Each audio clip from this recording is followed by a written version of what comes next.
Gingrich bilan suhbat 2. Prezident Reaganның konservativlarni taraqqiy qildirishdagi 3 muvaffaqiyati.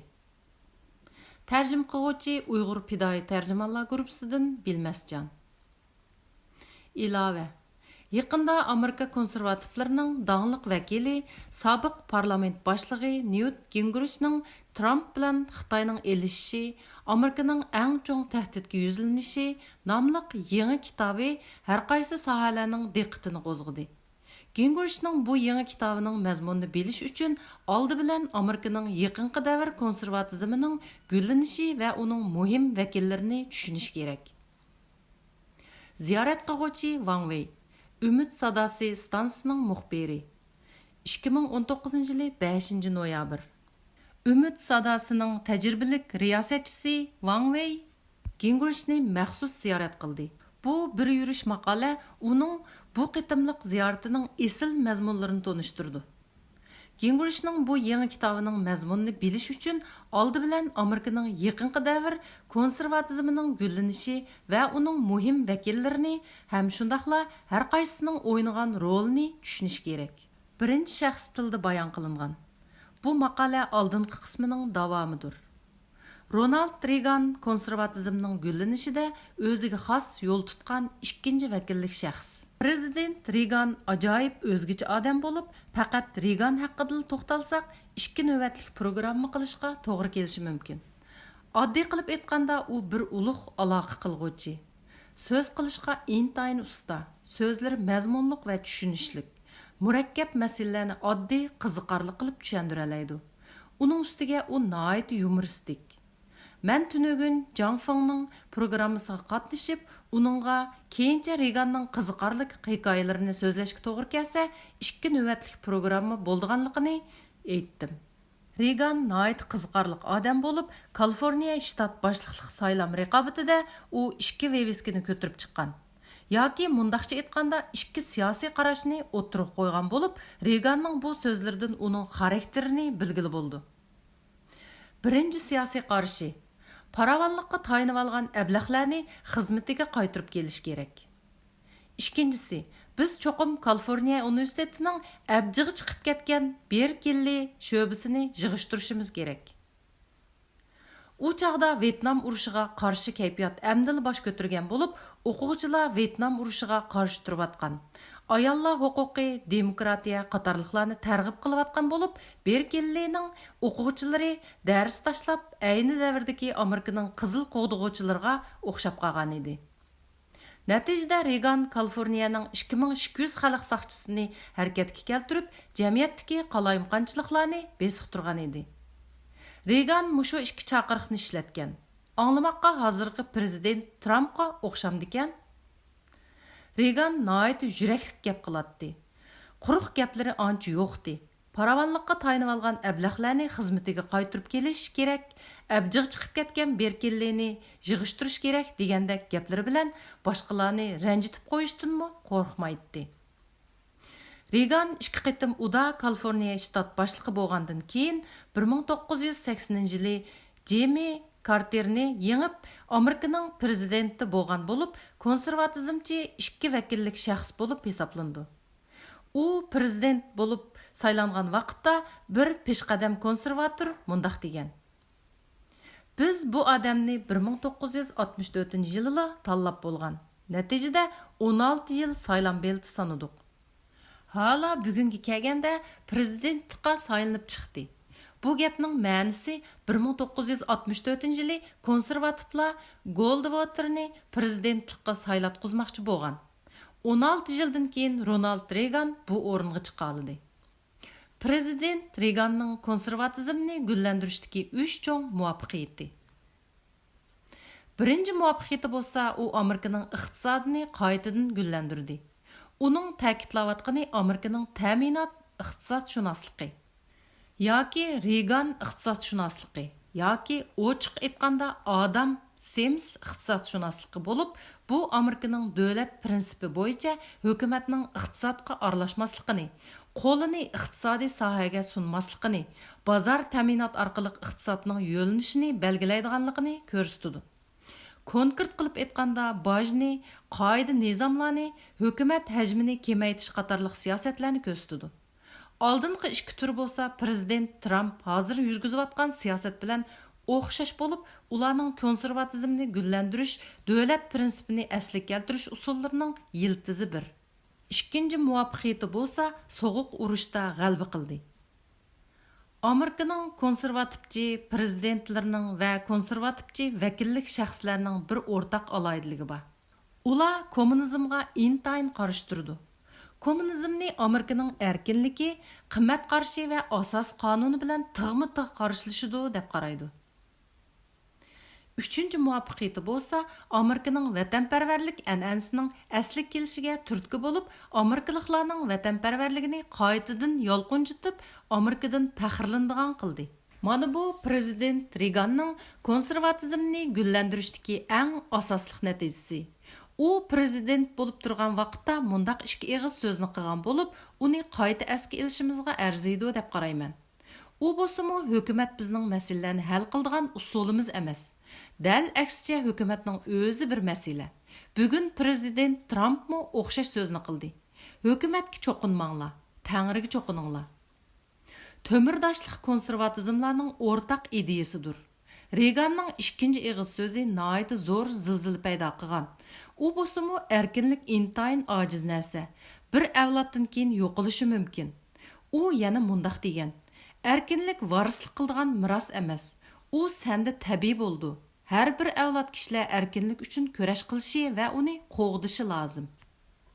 29 oktyabr Gingrich Janubiy Kaliforniya universitetiga kelib leksiya so'zildi. U shu chaqda Kaliforniyaga kelsam, to'xtab ketibdi. O't hamma yerga yomrab ketibdi. 2 million odam toksiz qapti. Biz 3-dunyo ellariga o'xshab qaptiq dedi. U yana meningcha Kaliforniya barbara Venezuelaga o'xshab qelyotdi dedi. Shu chaqda men prezident Reaganning erkinlik intayin ojiz narsa. Agar uni qo'g'day olmasang, bir avloddan keyin uningdan ayrilib qolasan degan so'zini esimga oldim. Venezuelani dal bir avlod kishilar yo'qotdi. Shunga nurg'un kishilar deydiki, erkinlik bekodan bekoga kelmaydi. Bu hozirgi fojialik ahvolimizga beparvolik bilan sukut qilgan Uyg'urimiz uchun doğru bo'lg'idek so'zgan. Tarjimondan. Parlamentning tarixini o'zgartgan Newt Gingrich konservatizmning gullanishidagi 3-vakillik shaxs. Amerika konservatizmining gullanishidagi 3-vakillik shaxs biz ziyorat qilayotgan bosh qahramon Newt Gingrichdir. Gingrich Georgia shtatlik bo'lib 15 yoshida dadasiga agishib Fransiyaning Orlean degan yezisiga borgan. Dadasi Amerikaning kasbiy harbiysi bo'lib nurg'un urushga qatnashgan. Keyin bir qitimliq cho'ng jang Verdun jangi bo'lgan yerga berib ekskursiya qilgan. Bu jang 9 oy davomlashgan bo'lib 600 ming odam o'lgan. Shu vaqtda u davlat xarakterlik ofat Gingrichga qattiq ta'sir qilgan. U har bir davlatda xatarlik sharoitda davlatini qutqizadigan, davlatini qo'g'daydigan bir turkum odamlar bo'lish kerak degan. U o'zini shundoq burchi bor deb qaragan. Keyin u oliy maktabda tarix fanlari o'rgangan. Magistrlik va doktorlik unvonini tarix fanlari bo'yicha olgan. Ondan keyin tarix fanlari professor bo'lgan. U 8 yil professor bo'lib ishlagandan keyin siyosat bilan shug'ullanishga boshlagan bo'lib, uning tunji bekiti parlament bo'lgan. Hamda dastlabki saylamda saylanib chiqib 1978-yili Amerika parlamentiga kirgan. Gingrichning o'zini namoyon qilgan asri bo'lsa 1994-yildagi cho'ng saylam vaqtida belli tuzgan va loyihalagichi bo'lib saylam raqobatidagi va'dasi sifatida tuzib chiqqan Amerika bilan to'xtamlashish nomli asridir. U tushundirib, agar bizning Cumhuriyetçiler partiyasi saylansa, biz va'da bergan ishni cho'qim qilamiz. Bu hukumatning oshkorligini, xomchotining tangponligini o'z ichiga oladi.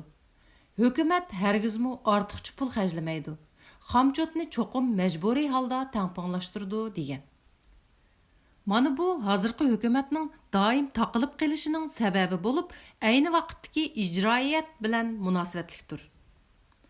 1994-yildagi cho'ng saylamning natijasidan qaraganda Cumhuriyetçiler Partiyasi bir qitimdila 54 Avam palata o'rniga erishishdek mutlaq g'alabani qo'lga keltirgan.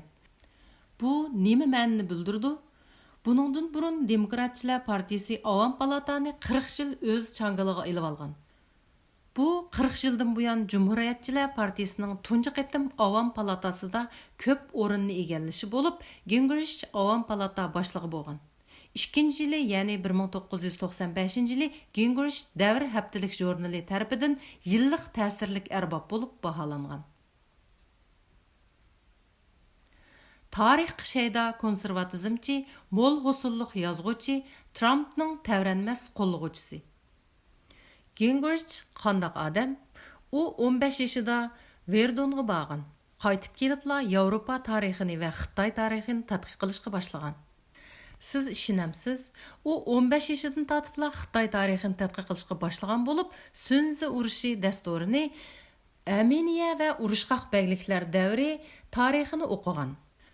U 17 yoshidan boshlab Goldwaterning Konservativlarning vijdoni degan asarni o'qigan bo'lib, uningda cho'nqur ta'sir qoldirgan.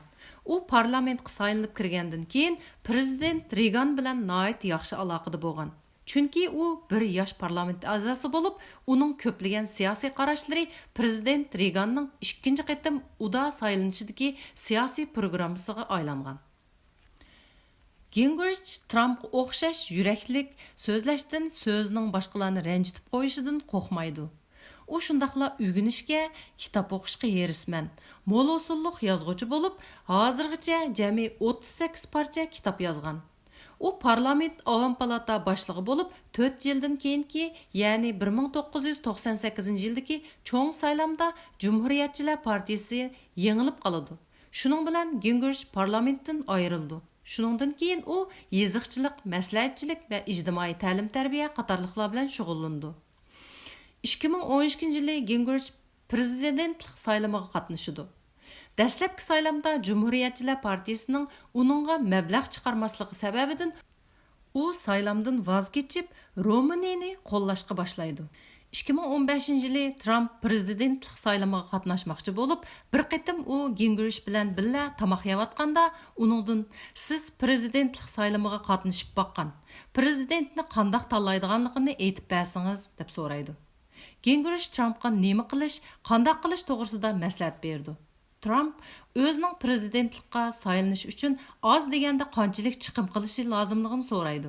Gingrich 70-80 million dollar ketadiganligini aytdi. Trump buni anglagandan keyin, bir sayohat kemisining puli ketadi-deganda, ammo prezidentlikka saylanish sayohat kemisidan ko'p yaxshi degan. Keyin Trump butun kuchi bilan saylam raqobatiga kirishgan. Dastlabki saylamning yerimiga berib, Trump yengib chiqishga boshlaganda Gingrichga telefon qilib, sizning maslahatingiz helimi esimda turibdi, biroq men faqat 30 million dollarlik xarjladim deydi. Gingrich Trump peshqadam siyosiyonlardanmi qaltis siyosiyon bo'g'idek deb qaraydi. Endi konservatizmning gullanishidagi 4-vakillik shaxs Trump to'g'risida to'xtalamiz. Buningda avval to'xtaladigan masalamiz bo'lsa, Trump konservativchi emas. Konservativchilar hatto u vazifaga o'ltirgandan keyinmi uning konservativchi yoki emasligini muayyanlashtirib olmagan. Undaq bo'lsa, Gingrich bu masalaga qanday javob berdi? Diqqatinglar maqolaning davomida bo'lsin.